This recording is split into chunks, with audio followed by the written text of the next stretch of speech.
Welcome everybody, this is Dr. G from All Is Love Media, and this is video dose 2, Do You Boo Boo, Do You. So check this out. I remember whenever we were a kid, check this out. Whenever you were a kid, you used to love movies. Everybody loves movies. Everybody loves a good story, more specifically a love story. Sometimes even with tragedy in it. And I think the biggest people that really get this is Disney. I mean, think about it. Cinderella loses the little slipper and so forth. At the end, she becomes, you know, the girl that everybody wants, the modern Beyonce. That's what we were just saying, you feel me? Beauty and the Beast. Yo, for real, my man look like me. That's like kind of like a story of my wife and I. Don't judge me. Y'all judging me. I know that's messed up. But Beauty and the Beast, what ends up happening is, man, you know, the little kiss, so forth, and then he gets to marry the girl and so forth. I remember whenever I was a kid, the very first movie that I saw that made me actually question how much I like Disney was Bambi. I mean, think about it. Beautiful deer, outside, chilling, like, yo, what's up? You die, like die. And I remember whenever I was a kid, I like literally went up to my mother, I'm like grabbing her leg, I'm like crying all over. I'm a little bit extra, do not judge me. Crying like moccos, boogers all down my face, all on her leg. You know, those movies, it had an impact on me. Bambi had an impact on me. And for real, man, movies do have an impact on us, more specifically love stories, tragedy. We all love that because they move us in a certain direction. Today I want to talk about my boy J. Cole's album, K.O.D. More specifically, one track on there, Kevin Hart For Real. If you already heard the song, you know what it's about. Especially the video. The video is a beautiful portrayal of what's going on. You have a guy who's kind of famous. He walks around and he gets different temptations, rather through social media. He's at the store. He has girls coming on to him, modern day, sliding in the DMs in the most Christian way and so forth, you know, trying to hit him up. And so they swiping to the right, swiping to the left. You know all the good stuff that none of y'all do. You know what I'm saying. So he loses his girl. And this is a playoff of what happens with Kevin Hart a few months ago whenever he cheated on his wife. He went to social media, he's crying, he's like, yo, I'm sorry, so forth. You know what I'm saying? And J. Cole plays off of it, and that's what that track is about. That track is about, it's almost like a movie, if you will, talking about how you love somebody, and whenever you don't respect them for who they really are, you kind of lose sight of that because of the different temptations from social media, from the friends around you, and so forth. You see what I'm saying? We all know those certain things. Let me tell you about another story. See, a lot of us think that these stories, you know, they're new and so forth. Nah. Let me introduce you to my boy David. 1 Samuel 11 and 12. What ends up happening is my boy David, King David, a man after God's own heart. This is my boy. This is my dude.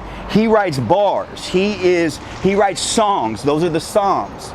So what happens is he becomes this great king, and he's supposed to be off at battle. And he's like, nah, I'm gonna take, you know what I'm saying? I'm gonna take this time off. You know, I want to kick back in my lazy boy, watch the big screen and so forth. But one day he decides to go out and walk on his beautiful palace outside on the porch, and he sees this girl, Bathsheba, taking a bath. And he's like, yo, what's up? He slides in her DMs. He's like, yo, what's goody? She ends up coming over, and they get to know each other, and that in the biblical sense. I don't need to explain what that means in the Hebrew. They, you know, Netflix and chill, if you will. You know what I'm saying? So what ends up happening is she's married, and he ends up impregnating her. They have a child because of this. Now he has to hide this child because he knows that one, she's married, and two, he's the king. He shouldn't be doing these things. You see what I'm saying? So what he does in order to hide the pregnancy, he kills Bathsheba's husband. He has him killed. Isn't that us? We do certain things in love of God more specifically, and we hide. And what happens is he hides, and a prophet comes to him, and he gives him this dope parable, and he's like, yo, there's this king, there's this farmer, he has a lot of sheep, and While he has a lot of sheep, he ends up going to steal this other guy's animal. While he has a lot of animals, he steals this other guy's animal. What do you think about that, David? And David is just like, man, let's go get him. How dare he? Whatever it may be. And then the prophet looks at David and goes, David, that's you. Like I said, that's us. We find ourselves in different ways. Life just simply happens. And before you know it, we fall short of the love of what it is that we have for other people, for our God, and so forth. We all have to understand something. And it's funny because I get to teach, I get to do this literally all around. And I always get people coming to me and they tell me through social media, all different ways. They're like, Alex, the church, they're trying to keep me from something. They don't want me to have any fun. No. That's not it at all. You got to understand something. First of all, the church has been around for 2,000 years. It's not that God is trying to keep you from something. He's trying to keep you for something. So then what would it be for? I want you to think about your wedding day. I want you to think about your future spouse. If you want to have a child, I want you to think about your future child. If it's a little girl, I want you to think about how precious and how spectacular and just how cute she is. If it's a young man, I want you to see how handsome he is. I want you to look at him in his eyes. That's who it is that you're waiting for. The wedding day. Everybody thinks about their wedding day. It's dope. It's okay. Even if you haven't, you thought about it right now. And it's dope, because we think about it like going to Walmart right afterwards, going to IHOP, right? No. We want the big church. We want all kinds of things. We want the big old dress, like 3 blocks long, with little midgets holding the little dresses, skateboarding and so forth. Why? Because it's a special day. Well, how much more special would it be if you look at your spouse in his eye? And I want you to think about it. I remember my wedding day. I look dope because I always dress fresh. That's what I do. I remember how beautiful my wife looked coming up the aisle. On Real Talk, she looks even more beautiful now. But I remember looking at her in her eyes. Now I want you to do that. I want you to think about the for. That's who it is for. Think of your future spouse. And by the way, now I'm thinking about it. I want you to pray for your future spouse, for their family, for them and their family, for their holiness. Now I want to clear up this little thing. A lot of times whenever we come to these different talks, we hear about chastity. And statistically speaking, a lot of people have already gone down that road. That's the beautiful thing about Jesus. It's like a restart, buddy. Because when you really get at the biblical text, you understand that it's not talking about virginity per se. Now, I want to make sure I say this. Virginity is dope, and I think that that's good, and it's definitely need to be talked about. You see what I'm saying? But the biblical text talks about purity. Purity is everything that you put in. Purity is Kevin Hart at the store. All those different people coming in.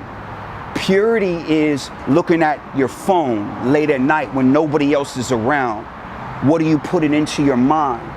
Purity is those different songs and so forth that we listen to. And they're telling us to do this. They're telling us to smoke this. They're telling us to treat women, treat dudes a certain type of way. That's all those things put inside of us. Those are affecting our purity. But again, I'm going to go back to this. If you haven't gone down that road, that's dope, for real. Think about your future spouse and so forth. But if you have, I want you to do the same exact thing. Think about your future spouse, your future children and so forth. That's who it is for, your future family and so forth. You feel me? But what we're talking about is the beautiful love of how Jesus is like a restart button. More specifically, take your behind. I love people whenever we talk about this. Take your behind to reconciliation, because it is a restart button. It's like a car wash for your soul, if you will. You feel me? Because that's not Jesus that's not the priest in there. That's Jesus in there, waiting for you, beckoning you, calling you each by name.